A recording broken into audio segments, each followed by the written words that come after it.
I wanted to talk about making these little mosaic pendants. Now I'm just going to kind of talk about them. I'm not going to really go through the process right now, although that is something I will be sharing with everybody. But for now, let's just look at them. All right, so all of these are just different little bezels that have epoxy clay inserted into them, or in some cases just made out of epoxy clay, and then other things added to create a little mosaic. So it's super simple, but you can see the variety that you can get with this process. It is a wonderful way to use things you already have, like beads or stone chips or crystal.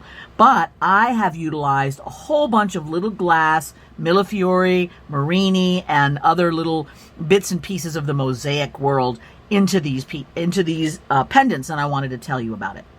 All right, so first of all, just a little quickie about what I'm using as the base, the substrate here that I've pressed everything into, and that is ApoxieSculpt.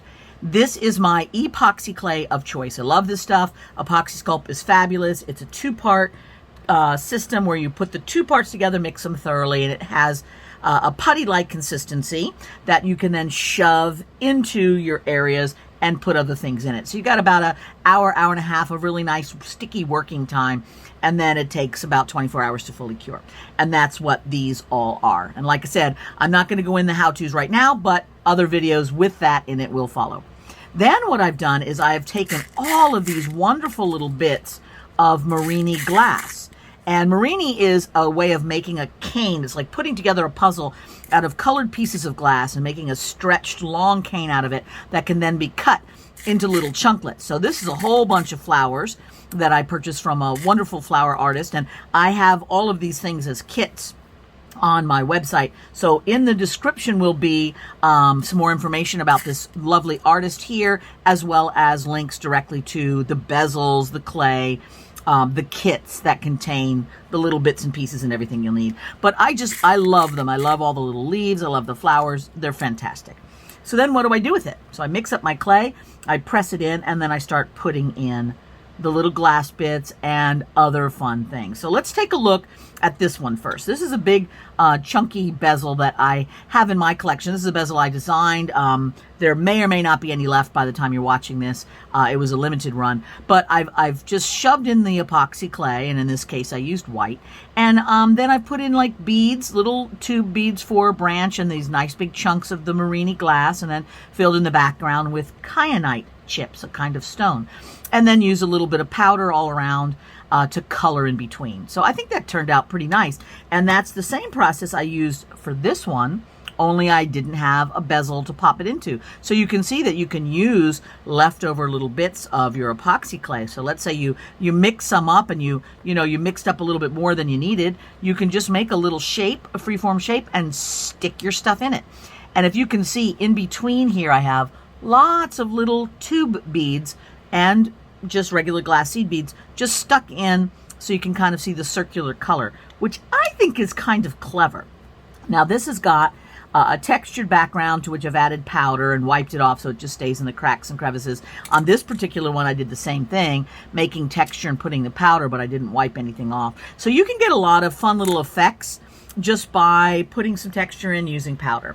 But you don't always have to use powder. For example, this little guy has a nice little bit of the murrini glass chunks. I've used some seed beads for funsies, and then all I did here was just put little balls of epoxy clay and stuck a little crystal in there, and that kind of makes a fun little decoration. You don't have to do anything. All right, you can just take a thing and shove as much stuff as you can fit. And this is kind of nifty because these three, and these are all Nunn design bezels. I really love their bezels. They've got a nice heavyweight, high qualityness to them, which I love. But if you'll notice, like this one, I made everything sink down in, so you've got kind of like a hidden little garden going on in there.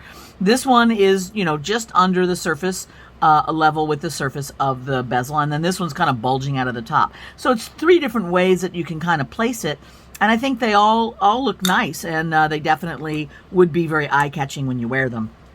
This one is an interesting bezel because it's just, kind of a wire loop that I just pressed the clay around and then just stuck some of the little bits and put crystals all over the place, which I think is kind of striking. That would make a very interesting thing to wear, don't you think? And then finally, I happen to have this little silver pill box. So it's made to have like an indentation in the top because it's made to set things in, specifically mosaics and such. And this has got a lot of nifty things in. So I've got some of these little murrini glass, again, which I love, and some seed beads and just, you know, shoved in all around. But then these little things, the blue flowers, these little white and yellow flowers, and then these pink things, they're all little filate, which is like a little thin, stretched out piece of glass, and I picked these up in Murano, that traditional micro mosaics are made from. So now I've done it in the non-traditional kind of way, but you've got these tiny little cane pieces. They're like a murrini type glass, and then you've got these little filate bits that can be snipped and cut and then just rearranged. And I've made it, you can kind of see how the surface is up and down and all over the place. Traditionally, that would have been more flat. I like it up and down like that because it gives this very meadow feel, which amused me. But no matter how complicated or how simple you get, it's the same process.